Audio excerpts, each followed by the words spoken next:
We're going to talk about accessing articles using the ProQuest Central database. From the library's database page by subject, we're going to go to the subject hot links and select General. This will take us to the broad databases covering many subject areas. ProQuest Central appears as the last one in this list. Clicking on the link here will take us to this database. Today I'm going to search for the digital divide. You'll notice I have quotation marks around the two words. The quotation marks locks these two words together so that the search will look for digital divide only when the words are side by side.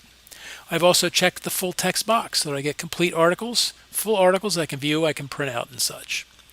I have not checked the peer-reviewed box. I do not need exclusively peer-reviewed scholarly journal articles today. If I happen to find some, that's great, but also magazine and newspaper articles will work well for my searches today. The magnifying glass over to the right-hand side of the search box, clicking on this will execute my search.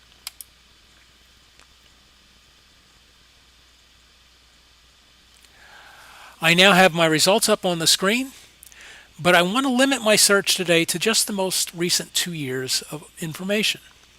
Scrolling down a little bit, you notice on the left-hand side a number of options. Publication date.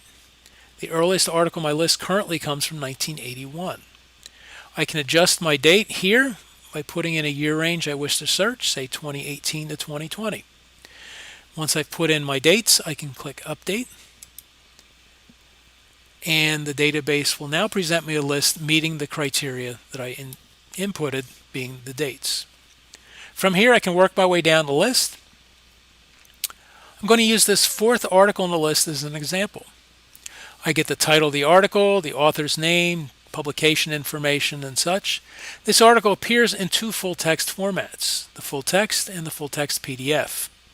Some articles will come in just one or the other format. This one appears in both, which makes for a good example.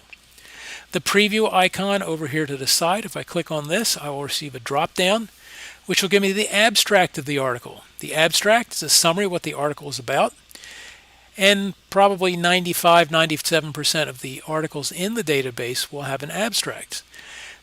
Reading the abstract will tell me whether the article is worth my time looking at more closely for my research or whether I need to look for another article. It can be a bit of a time saver. If I like what I see, I click on the title of the article to enter the article itself. The article appears here. We have the title, other information as we had in our results list. The abstract, again, we get here. The full text version of the article appears below. I can sit here and read this if I wish. If I wish to look at the PDF formatted article, if that's available to me, I click on the tab here and it will open up the article in the PDF format. The PDF format looks more like a scan of the original publication. It's kind of your choice which version of the article you wish to use. Over here to the right are some options that allow us to manipulate the articles a bit further. If I wish to print out the article, I can use the print icon here. If I wish to save the article to my device, to a flash drive, something like that, I can use that here. The emailing link, I'm going to click on this one to talk about emailing for a moment. With the emailing link, I want to make sure that the bibliography checkbox is turned on. By having that turned on, the email will also include the citation for the article. I can select the citation format that I need. Currently, the default is the APA formatting, but the drop-down menu here, I can select, say, MLA 8th edition if that's what I need to use for my assignment. I need to fill in my email address here. Also, I need to fill in my name. It's a requirement of this database. A single first name will work, but it needs something filled into this box. Further down, the subject line will be your ProQuest research. You may wish to change this so that you'll know which article you're sending yourself, particularly if you're sending multiple articles. This way you can remind yourself a little bit about the subject of each article, or even if you list it as Article 1, 2, 3, and 4, it can save time when you're ready to use the articles. Moving down a little bit further, the message box, if you wish to give yourself a quick email message with the email, reminding you about the article, maybe remember to read page 2 or something like that if you saw something important on that page of the article. The continue button down at the bottom, clicking on this will send off the email. We'll close this down.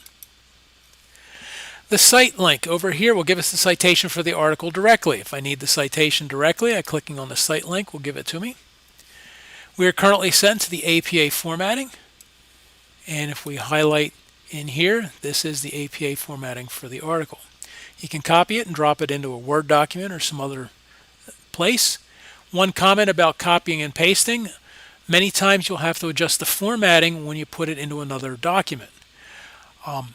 Things like font style and size, hanging indentation, second, third lines pushed in, may not appear as they do here.